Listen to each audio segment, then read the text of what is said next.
So Scott, thanks for doing this with us today. That's all right. I'm just a little bit shook up, aren't I? Because we just met Donnie Yen. Just met Donnie Yen. And it was pretty special. Bucket list stuff. He's amazing, and you've had an insanely busy year. I mean, what you had Criminal, Grimsby, Savage Dog last year, and then Accident Man, incoming Triple Threat, Boyka 4. Yeah. Why are you so busy? Do you ever take a break? I just love to work, man. I spent a lot of time not working when I was struggling, trying to get my foot in the door, so probably should turn down more than... Yeah, I probably worked too much this summer. Probably should have turned down. But I just love to work. And it's a, it's a privilege. So I like to keep working. It's very hard for me to turn stuff down. I just want to keep working. I love it. Well, I mean, I've been following your career for years. Obviously, to most audiences, Doctor Strange broke you to the world. What was it like to punch Benedict Cumberbatch in the face? Oh, blissful. I loved it. But actually, I think I remember... Well, yeah. So I have to run up the wall, and then I jump onto this railing, and then I jump off the railing, and I had to side kick him in the chest. Okay. And it was actually Benedict Cumberbatch. The thing about being Doctor Strange is there's no mask, so he had to do quite a bit of it himself. So on one of the takes, and it's the one they used, I wasn't quite getting close enough, so I just thought, oh, come on, just go for it. And I jumped off the railing, and I hit him hard in the chest, and he bounced back off the railing. Oh! And it hurt his back a little bit, but he was cool about it. Yeah. But I remember thinking, you hit him a bit too hard there, Scott. But he was cool. And then when I punched him in the face, and as the Astral Ghost fight, I think actually when I did that, I was actually punching nothing. Oh, right. And they mixed it all together. Can't remember. But yeah, I enjoyed watching me punch him in the face too. No, he's a great guy. You came up through the world of stunts, such as in Wolverine. I'm always reminded of when Rob Cohen was casting Dragon the Bruce Lee story. He wanted to cast an actor that could learn martial arts rather than a martial artist who could act. As someone who's a martial artist and an actor, do you find that the industry views you more as a stuntman more than an actor, or the other way round? Do you have any challenges because of your stunt martial art background getting cast in certain films? Well, with with Wolverine, that's why I have the credit of Weapon 11, because I was adamant that I wasn't going to be a stuntman, even though they offered me that. I was basically a stuntman, but I wanted to get a credit because it works against you if you want to be seen as a legitimate actor. You're either one or the other. Yeah. At least that's the way they saw it, or supposedly see it. But, look, what is Michelle Yeoh? Is she a martial artist? Is she an action star? Is she a dramatic actor? I believe that she's now the new captain of the Starship Enterprise, right? So what are we talking about here? It's just people's bullshit perceptions. Clearly, I'm an actor that's very good at martial arts. Mm-hmm. I play roles that are not me, convincingly. I have done since day one. I started off doing Shakespeare at drama school, Clearly, I've got better. And a lot of that was a confidence issue that I had, I think. But I've continually got better as an actor. I arrived fully formed as a martial artist because I put more effort into that as a kid. But I'm a good actor who's very good at martial arts. Yeah. Well, I mean, you have great working relationships with directors like Isaac Florentine, who you've done the Undisputed films with, Close Range. Yeah. You guys have a great working relationship. He knows how to shoot action. You know how to do backflips in the air and kick people in the face. Yeah. Do you guys have any more upcoming projects? Maybe Ninja 3 or... We'd love to do Ninja 3, but I don't think the production company is willing to go down that road. Unless there was some sort of, push for it, like there was for Boyka. But we'd love to do it. We'd love to do another Boyka. We have to make sure that the new one survives the piracy issue. Otherwise, if they don't make money on it, they won't want to make another one. But I love working with Isaac, and it's just finding the next project. Because with Close Range, we did the best we could. We had a very small budget, and the way Isaac shoots is very particular about the way he shoots in sequence, and you kind of need a little bit more time. You can't just put 3 cameras up, shaky cam style, and shoot everything, which is quicker. Yeah. Isaac is quite particular in the way he does it, so you need a bit more time to get the quality of the other movies.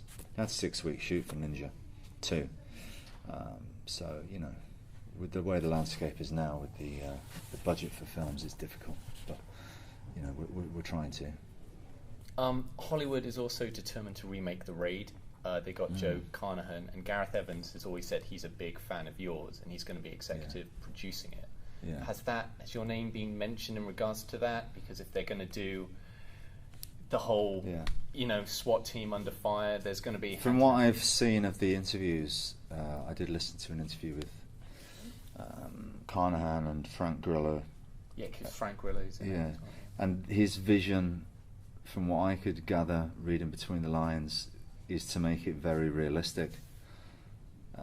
That's the impression I got. So for me, as someone that can do fights like what we had in the original Raid, I think I'd be wasted. So if they wanted to do it and actually compete with the Raid, I could help them. But I think they're going to go a different route. Well, Grillo's actually taken over from you as the villain in Wolf Warrior 2. Yeah. Because you were great in the first one. That is a franchise that, with Grillo appearing, it seems to have international appeal. Yeah. What was it like making that movie? Because that looked pretty relentless. It was tough. It was a pretty low budget film, really. And it was in Nanjing, one of the hottest places in China in August, the hottest month, wearing all the military gear. It was very, very hot. But I was very happy for Wu Jing that the film was a success, because he was very passionate about it. Put a lot of, he wrote, you know, the story was his idea. He'd been trying to get the film made for 5 years or something. He put some of his own money into it. He risked everything, and I'm very happy to see that it paid off in a big way for him. The Russo brothers are involved in the new one. My friend Sam Hargrave, who's stunt coordinator for Civil War, has been involved. So it sounds like it's going to be really, really good, and I'm very happy for Wu Jing, because he's a great guy and works very hard and deserves his success. In terms of really good projects, you've wrapped Triple Threat, which, no offence to the Expendables, but Triple Threat sounds like the real Expendables of action cinema, with you, Michael Jai White, Uko Iwais, Tony Jaa, Tiger Chen. Yeah. I can't wait for... What was that like? That's got to have been fantastic. It was brilliant. Had a lot of fun. Everyone on that set, all the actors, everyone was just brilliant to hang around with. Had a great time while I wasn't filming, because I wasn't filming all the time on that one, because I wasn't the lead, so there was a bit of downtime. But yeah, we've done our best. You know, we've really gone for it with the fights and the action sequences, and you know, hopefully, fingers crossed, we've got a good one. And you're here today to kind of promote your passion project, Accident Man, where you're reuniting again with Michael Jai White, but you've got Ray Stevenson from Rome and Punisher Warzone. Yeah. Can you tell us a bit more about that and what it was like making that project?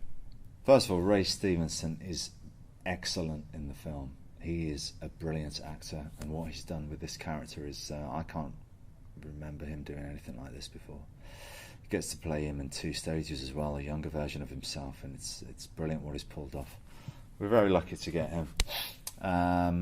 Accident Man is my passion project. Wanted to make it since I was 15 when I got the comic book, written by Pat Mills and Tony Skinner. Pat Mills also wrote Judge Dredd. Very British. Definitely wanted to keep it British. Wrote the script myself with my childhood friend from school, Stu Small. We wrote it together. I optioned the property myself with my own money. Got it to the attention of Sony. We've made the movie. I've been seeing the whole thing come together. It's been brilliant to be, you know, working very, very closely with our director Jesse Johnson, because it's definitely my passion project. And what was great about Jesse with this was he understood that, he recognised that I had a vision, and we've really done it together, like partners, to put my vision of Accident Man on screen.